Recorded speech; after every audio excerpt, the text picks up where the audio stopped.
Хүн төрөлхтөн анх бий болсноосоо одоо хүртэл маш их зүйл туулжээ. Зүгтаахан зүгтааж, алдсах нь алдсаж, идүүлэгт нь идүүлж маш их зүйлс туулсаар өдийг хүрсэн. Гэхдээ тухайн үеийн хүмүүс биднээс шал ондоо байдаг бөгөөд хүн төрөлхтөн хувьсан өөрчлөгдөж байгаа юм байна гэдгийг энэ зүйлсээс мэдэж болох юм. Бидний өдөр тутам хийж байдаг болон бидний амьдарч буй нөхцлөөс хамаарч бидний бие зүгээр л өөртөө дасан зохицох үйл явцаар өөрчлөгддөг. Маш энгийн жишээ бол сакс тоглодог хүмүүс энгийн хүнээс маш өндөр байдаг.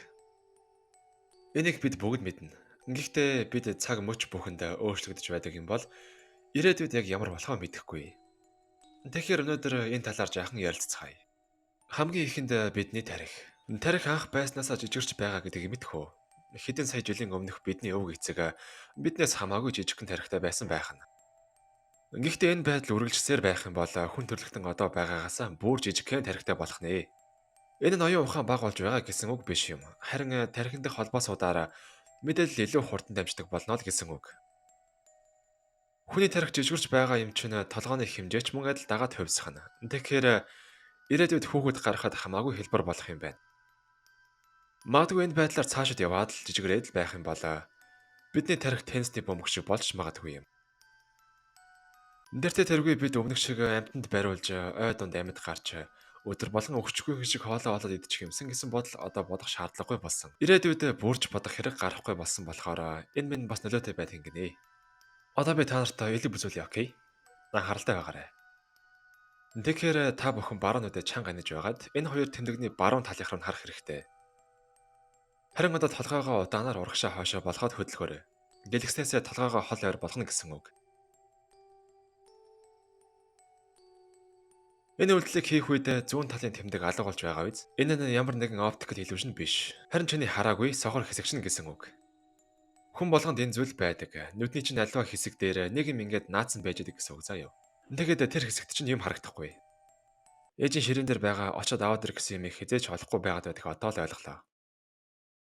Судалгаагаар ирээдүйд хүний нүд одоо байгаагаас илүү томорхон бараг нотлогдсон.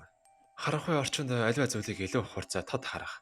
Зарим нэг бэрхшээлүүдийн үүднээс бидний нүд томрох магадлалтай юм.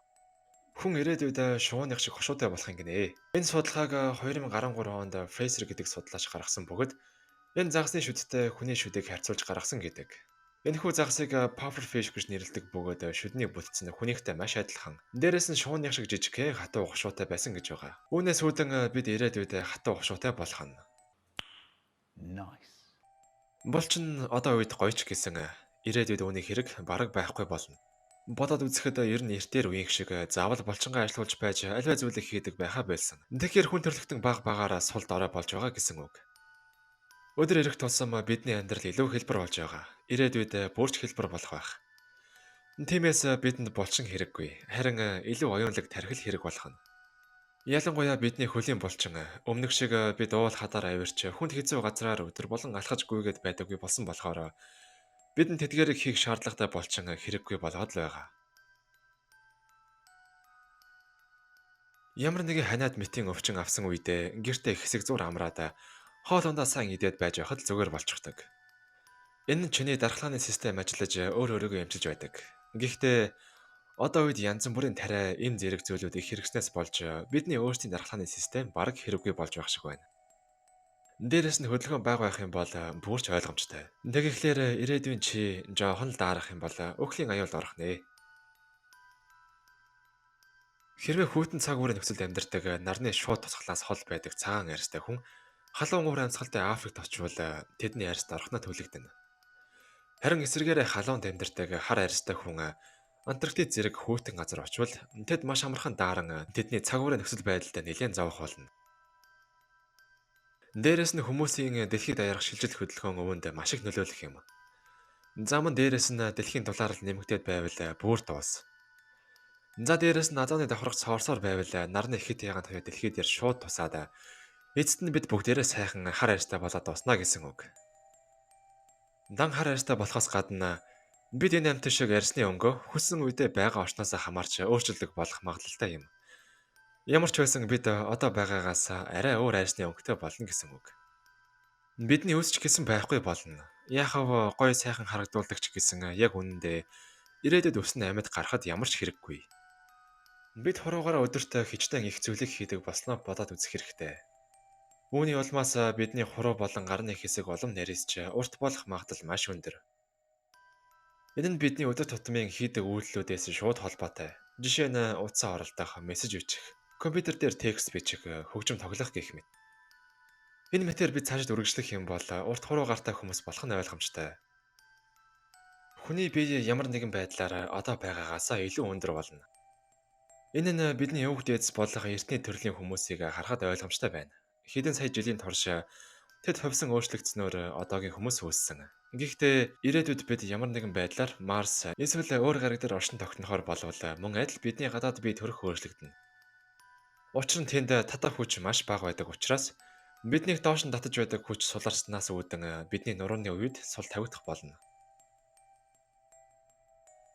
Тэгэхээр бидний биеийн хэрэггүй болсон хэсгүүд өөрсдөө алга болоод л байх нь.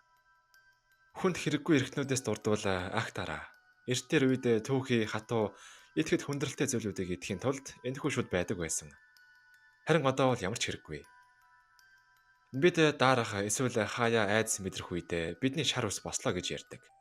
Энэ нь мөн л адил бид магчин амьтад эсвэл дайснаас бие хамгаалахын тулд байдаг. Харин одоо энэ зүйлээ бидэнд ямар ч хэрэггүй. Мохор олгооч гэсэн эрт дээр үед хатуу хүнд хоолыг боловсруулахад ашиглагдаж байсан. Бас л хэрэггүй. Алис Роберт гэдэг судлаач ирээдүйн хүний биеийн загварыг гаргаж ирсэн байдаг. Түүнийг нь харуул хүн төрлөختнийг ийм харагдах нь. Бор царайтай том алаг нүдтэй, тэгснэ бүр ээлвшиг чихтэй, загвар өмсгч юм уу гэлтэй өндөр. Нарны дээр гардаг ноён таамнаас шиг хөлтэй, дээрээс нь сайн ээж. Жигэн ирчүүдийн хүсдэг мөрөөдлийн эмхтэй юм хаашаа. Ямар ч тач одоохондоо бид ирээдүгөө ингэж төсөөлж байгаа. Гэхдээ эдгээр нь бүгд биднээс дор хаяж 100 мянган жилийн дараах үр дүн юм. Бид байгаа орчиндөө дасан зохицож амьд байхын тулд хувьсан өөрчлөгдөх нь ойлгомжтой зүйл. Бидний бие өөртөө өөрчлөгдөнө. Гэхдээ яг яаж вэ гэдэг нь л байна. Магадгүй бидний харь гараг гээд байгаа энэ нөхөр бидний ирээдүйн дөр төрөгч байж магадгүй. Ирээдүйд цаг хугацаа орон зайгаар аялах боломжтой технологийн дэвшил хүрээд өөрсдийнхөө өвөг дээдс болох өмнөх үеийн дүр төрхөө судлаж мэдхийн тулд ирээдүйгөөс ирсэн байж магадгүй. Тэгэхээр бичлэг таалагдсан бол лайк болон subscribe дарахаа битгий мартаарай. Тэгээд дараагийн бичлэгээр уулзцгаая.